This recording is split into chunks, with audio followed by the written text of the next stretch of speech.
आम जनता चाहती है कि लोकतंत्र की हत्या नहीं हो, इसलिए आम जनता इस बार इंडिया गठबंधन को मजबूत करेगी राजस्थान में। पिछली बार आप बीजेपी के साथ थे, इस बार आप इंडिया अलायंस के साथ हैं, तो जनता को कैसे समझाएंगे? किसानों के लिए मैंने एनडीए छोड़ा, जवानों के लिए छोड़ा और अब इंडिया अलायंस करके हम लड़ाई मिलकर लड़ रहे हैं। ज्योति मिर्धा विधानसभा में भी हारी थी, इस बार आपके सामने बीजेपी ने उनको फिर उतार दिया है। पैसे के दम पे टिकट लेके आई, सबको पता है कि एक बार हारने के बाद 3 बार हारने के बाद फिर टिकट लेके आना। चर्चाएं आपको पता है, इस देश के अंदर जो हालात बने हैं, मीडिया पे भी लोग आरोप लगा रहे हैं कि सारा मीडिया मोदी गोदी में बैठा हुआ।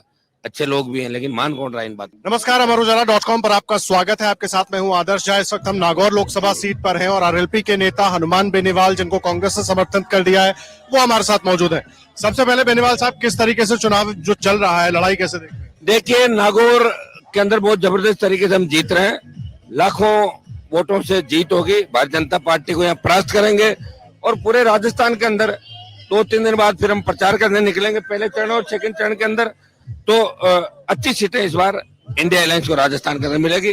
लोग मोदी और अमित शाह की जो तानाशाही और अग्निपथ, किसान, बढ़ती महंगाई और जो विदेश नीति है, इसको लेकर परेशान है। आम जनता चाहती है कि लोकतंत्र की हत्या नहीं हो, इसलिए आम जनता इस बार इंडिया गठबंधन को मजबूत करेगी राजस्थान के। चुनौती तो आपके सामने भी है ना, पिछली बार आप बीजेपी के साथ थे, इस बार आप इंडिया अलायंस के साथ हैं, तो जनता को कैसे समझाएंगे? तो जनता के लिए तो छोड़ा था, किसानों के लिए मैंने एनडीए छोड़ा, जवानों के लिए छोड़ा और अब इंडिया अलायंस करके हम लड़ाई मिलकर लड़ रहे हैं पूरे देश के अंदर। जिस तरह वो भी एनडीए के साथ लड़ रहे हैं, बीजेपी अकेले नहीं, उनका भी एनडीए, तो हमारा इंडिया अलायंस है। जनता देखो ना, अब तैयार खड़ी है सारी, लोग तैयार। विधानसभा में भी ज्योति मिर्धा विधानसभा में भी हारी थी, इस बार आपके सामने बीजेपी ने उनको फिर उतार दिया है।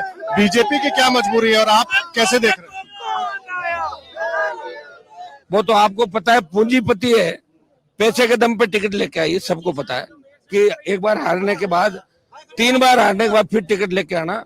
और दिल्ली वालों को दिमाग में ये होगी भाई कोई बहुत बड़ा इसका ये ब्रांड है, बहुत बड़ा, जो नागौर में चलेगी, ये करेगी। उनको ध्यान नहीं अभी इस मामले का।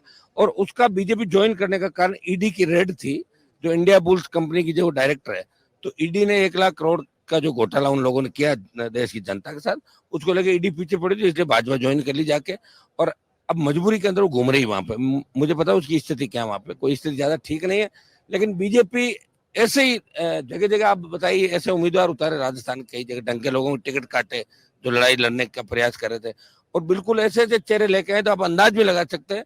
ये कई जगह आरोप भी लगे कि टिकटों में पैसे भी खूब चले, ऐसे आरोप लगे हैं इस देश के अंदर। जब आप संबोधन कर रहे थे तो आपने कहा कि लड़ाई तो लड़ते रहेंगे, लेकिन साथ में आपने कहा कि अगर सरकार बने कि ना बने, तो इंडिया अलायंस में ये उत्साह क्यों नहीं दिख रहा है, ये कॉन्फिडेंस क्यों नहीं दिख रहा है कि हम सरकार बनाने की स्थिति में है ही।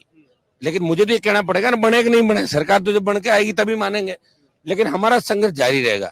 सरकार बनेगी, उस हिसाब से सेवा करेंगे, अगर नहीं बनती है तो हम दूसरे हिसाब से संघर्ष करेंगे, लेकिन देश को बचाएंगे, लोकतंत्र को बचाएंगे हम लोग। आखिरी सवाल, एक तो आप मोदी शाह के साथ काम कर चुके हैं, आप अपनी सभाओं में लगातार उन पर हमला कर रहे हैं, उनका काम करने का तरीका आप जानते हैं, और चर्चाएं ये भी चल रही हैं कि चुनाव के बाद हनुमान बेनीवाल अगर जीत जाते हैं तो फिर हनुमान बेनीवाल कहीं और नजर आएंगे। ये चर्चा कहाँ से?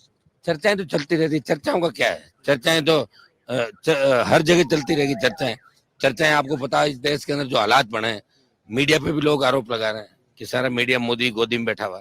अच्छे लोग भी हैं, लेकिन मान कौन रहा है इन बातों। तो आपको ढूंढते हुए आए हैं? ना, वो ढूंढते हुए आए जरूर, मैं कह रहा हूँ आपको धन्यवाद, लेकिन हमें पता ना कि हमें कितना चला रहे हैं लोग, ये हम भी जानते हैं इस बात को। आरोप लगेंगे और आरोप जिंदा लोगों पर लगेंगे। मरे हुए जो लोग होते हैं उन पर आरोप लगते हैं, जो जिंदा होते हैं उन पर आरोप लगते हैं। इसका मतलब हम जिंदा हैं, बातें चलेगी। नागौर के लिए 2-3 चीजें बता दीजिए, क्या रहने वाला है बस? नागौर इंडिया अलायंस भारी वोटों जीत रहा नागौर के अंदर। और इस बार 1-2 जो रेलवे लाइनों का सर्वे हम फड़ौदी, जाइल, डीडवाना, सीकर, इसको हम करा के, और Kishangarh Parbatsar rail line, military school का प्रयास में लगातार कर रहा था। नमक और मार्बल उद्योग है, टंगस्टन है, इसको कैसे बढ़ावा मिले, रोजगार के नए साधन कैसे सर्जित हो, और हमारा जिला विकास के पथ पे आगे का जो केंद्र की जितनी भी योजना है, मैं देखिए आप शहर में भी कैसे काम चल रहा है, प्रयास मैंने किया 5 साल। अब की बार अगर मौका दिया तो निश्चित रूप से नागौर में इतना काम करेंगे कि जिसका अंदाज भी नहीं होगा लोगों को। सड़क, पानी, स्कूल, बिजली से लेके विकास के पथ पे नागौर को लेके जाएंगे, नए उद्योग लगे और लोगों को रोजगार मिले। ये काम नागौर जिले के लिए हम प्राथमिकता से करेंगे। बहुत धन्यवाद आपका बेनीवाल जी। हनुमान बेनीवाल को आप सुन रहे थे, आरएलपी के नेता है, इस बार कांग्रेस के समर्थन से चुनावी मैदान में, और उनका कहना है कि विकास के काम करेंगे, विकास के पूरे काम किए जाएंगे। इंडिया अलायंस में है, सरकार बन जाती है तो और बेहतर काम करेंगे, नहीं तो जनता की लड़ाई यूं ही जारी रहेगी। ज्योति मिर्धा जो कि बीजेपी के कैंडिडेट हैं, उन पर उन्होंने आरोप लगाए हैं, उनको लेकर सवाल खड़ा किया, पैसे लेकर टिकट लाने का आरोप लगाया है। अब देखना होगा कि नागौर की जनता किसको चुनती है, किसकी बातों पर भरोसा करती है। अमरउजाला.com पर और भी खबरें आपके सामने लाएंगे। फिलहाल के लिए धन्यवाद। अगर आप ये वीडियो YouTube पर देख रहे हैं तो हमारे चैनल को सब्सक्राइब करें और बेल आइकन को दबाना ना भूलें। अगर आप Facebook पर ये वीडियो देख रहे हैं तो हमारे पेज को लाइक करें।